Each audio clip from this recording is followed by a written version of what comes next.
We are incredibly excited to be here tonight as hosts of the Sonoma Stompers Women in Sports Night. It is sponsored by Bank of Marin. Thank you so much. For my podcast partner, Celeste Gehring, I'm Amy G, and we are on location at Arnold Field in Sonoma, and very eager to get to dive into the career and journey of our very accomplished guest, Alex Ogelsby, former professional baseball player, which we love to say. Thank you. Yes. So welcome in, and Celeste, kick us off. You're currently the president of Evolution Girls Baseball, a nonprofit dedicated to creating competitive opportunities for young women through the sport of baseball. Tell us more about this amazing organization. Well, Evolution Girls Baseball started about 8 years ago with the idea of creating camps and clinics and tournament teams for girls and women in baseball. So our idea was that girls just don't have enough that they can do on their own and together. They're usually thrown into the boys' world of baseball, and so this is a chance for them to get to play with other girls and learn from other women who are in the sport. It's so interesting to me to hear that this is an opportunity for girls today, because when I was a little girl, you did have softball, but we weren't allowed to play baseball.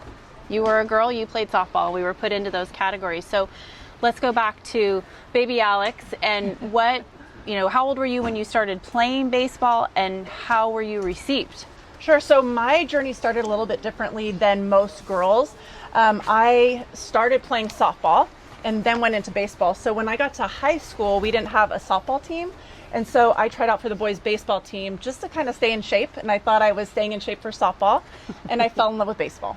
And so I continued playing travel softball, but I just really loved the game of baseball. So I did something that kids I don't recommend, and parents don't recommend encouraging your kids, but I had very supportive parents, and I turned down college scholarships for softball in order to just figure out what I was going to do in baseball. Yeah. And I just was very lucky. A women's professional league started like weeks later. So I got a call to come try out for a women's professional league for baseball, and played in that for 2 years. So from there, my journey continued. And I was able to meet different people, continue playing in tournaments, and then play for the USA Baseball Women's National Team.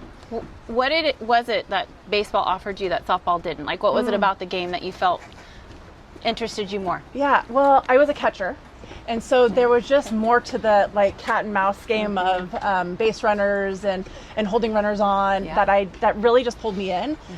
It challenged me, and I found that the people who were playing baseball, the men and the women, had fun with the game more. It wasn't, I felt in the travel softball world, it just became like a job, and we were still young kids, and so in the game of baseball, I got to have fun with it.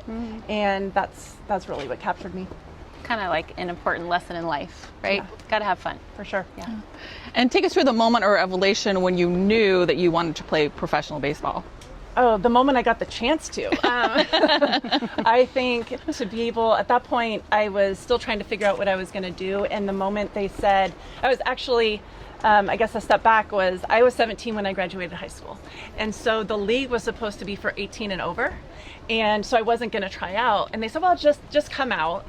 So I did. And then the league had to talk to my parents. And they decided to make it college graduates instead of 18. Wow. And so the second I got that opportunity, I was done. So it was a big yes for me the second I had the opportunity to do that. Yeah. So your birthday has to be like October, November. November, baby. Yeah. Me too. I was 17 too. Nice. So yeah. Okay. I recognize a fellow Yeah. Scorpio. Yeah. Okay, so Alex played baseball for a long time and earned and received a ton of accolades, which then opened up an opportunity for her, and you took it as the assistant coach for USA Women's National Baseball Team. And I'd love to just know what that experience was like. Yeah. So as I said, I got to play for the women's national team for the inaugural year. So we got to travel Japan, Canada, won a gold and silver medal.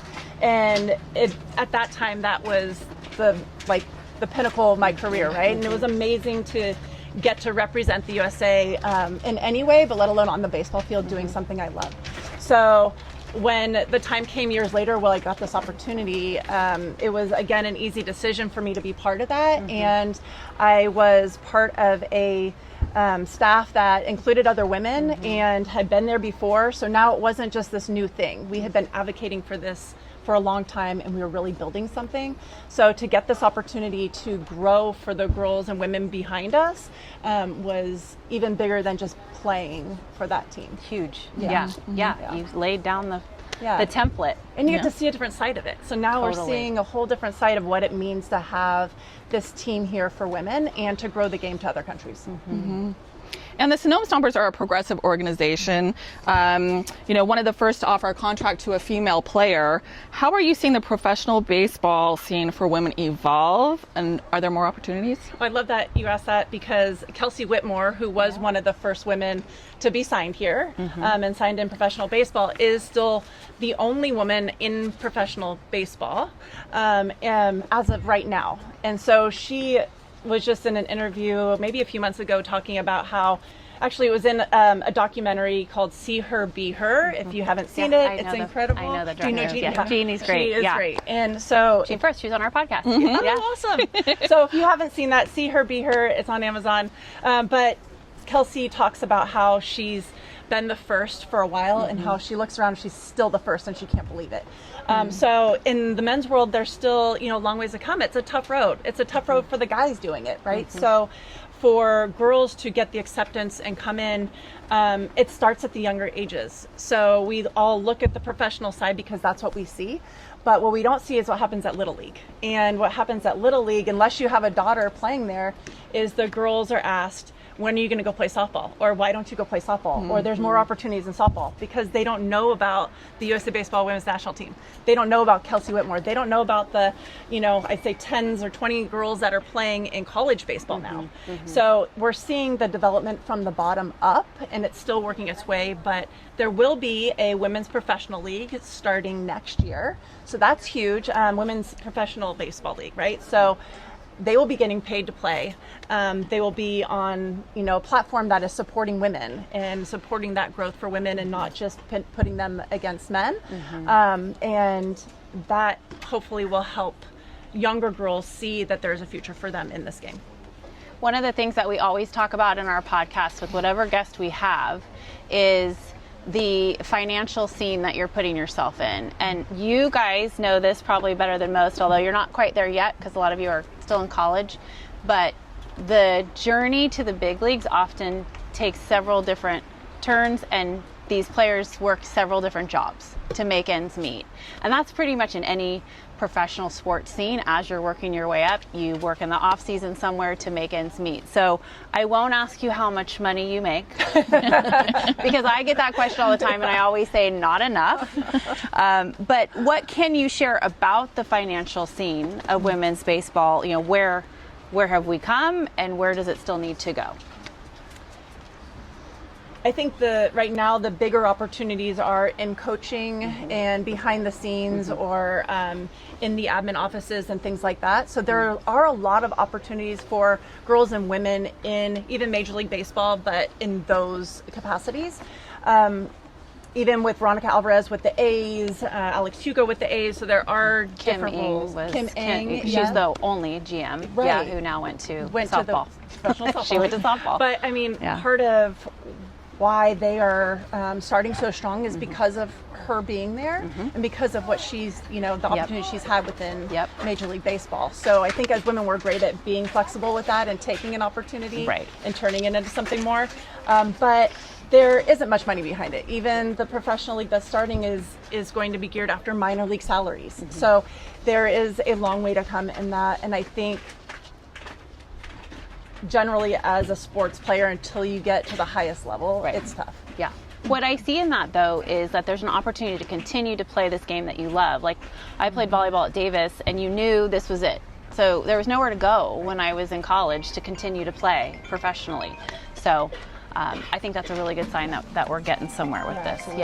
Yeah. What do you feel, I think this is a really important question, but what do you feel the challenges have been for you as a professional baseball player and the rewards, the good and the bad? Yeah, I think the challenges, I was really fortunate to have a supportive family. In high school, I had really supportive teammates and a supportive coach. So my story has come from the space of I had people encouraging me and I want to be that person to others, where there are a lot of girls in baseball who don't get that. And unfortunately, the hardest thing for me has been, how can I support these girls?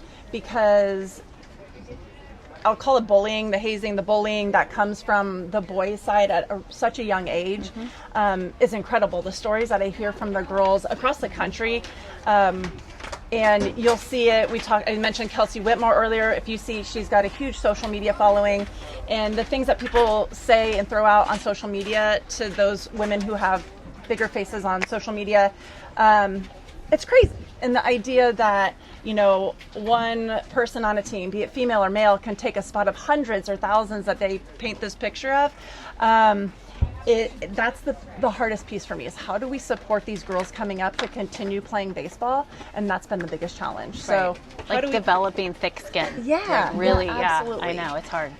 The best part for me has been getting to travel, getting to see the world, getting to see different journeys of people through baseball has been really fun. Yeah, that's awesome. I'll just mention too, before you take the next question, Celeste, I was privileged enough to watch Alyssa Nakken become the first female coach in Major League Baseball, and I had the honor of being her very first interview, and I'll never forget how nervous she was. But if you look at her, she purposely is not on social media, at least publicly, but when you look at a post about Alyssa and you go through the comments, like, it's no fun, but you should do it just to see where we're still at. And the lack of acceptance, and she's the sole one, that was dealing with it at the time. The intestinal fortitude Alyssa Nakken has is unmatched, and that's something that we as women need to continue to push on our girls, is like, you gotta, just have a tough exterior for all of this. Yeah, so. I agree. Yeah. So when the critics and doubters present themselves, how do you stay focused? Like, what's the secret there? Yeah, the funniest thing that we face is when you tell somebody, oh yeah, I coach for the USA Baseball Women's National Team, and they go, oh, you mean softball? And you try to tell them, no, I mean baseball. And you go, well, you throw like this, right? And you go, no, you throw and the number of times you have to tell them and the number of things you have to say to get them to believe that you're talking about baseball is incredible. And so when we talk to younger girls about that, it's use that time to educate, use that moment to educate. And so from that very basic thing all the way up is, let's take this time to educate people. And you don't have to take it as offensive or whatnot, it's just how you look at it. So I try to remember that women's baseball isn't a huge platform. Yeah. There's so much more softball, and that's what people see.